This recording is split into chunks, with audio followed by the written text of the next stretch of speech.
Manoj Kumar helping society पक्षर काउड़िया सेवा कार्य अनुष्ठित हो जाइछि। आज श्रावण मास तृतीय सोमवार थिबारु बालेश्वर अग्रणी स्वेच्छासेवी अनुष्ठान मनोज कुमार हेल्पिंग सोसाइटी पक्षर काउड़िया भाई मानकु बिस्कुट पानीय जल गजा बुट मुग और फास्ट एड प्रदान करा जायथिला। अनुष्ठान मुख्य सरोज कुमार साहू अध्यक्षतार आयोजित कार्यक्रम में सदस्य तापस सामल सुकांत जेना सत्यरंजन पाणिग्राही पद्मलोचन लेंका पंकज कुमार लेंका सत्यजित स्वाई अनिरुद्ध स्वाई दिव्यज्योति गिरी गणेश गिरी सुधांशु साहू रुद्रनारायण साहू उदय नारायण साहू सत्यजित महापात्र गोपीनाथ साहू स्वपन कुमार पंडा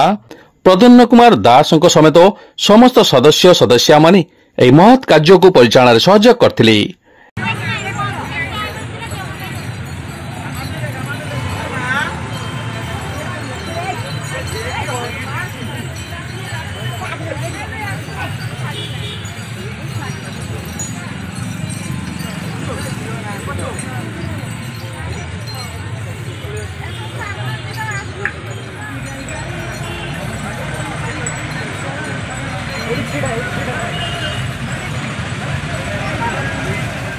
बाबा तमर डबल बारी को सिंगल बारी ले जाओ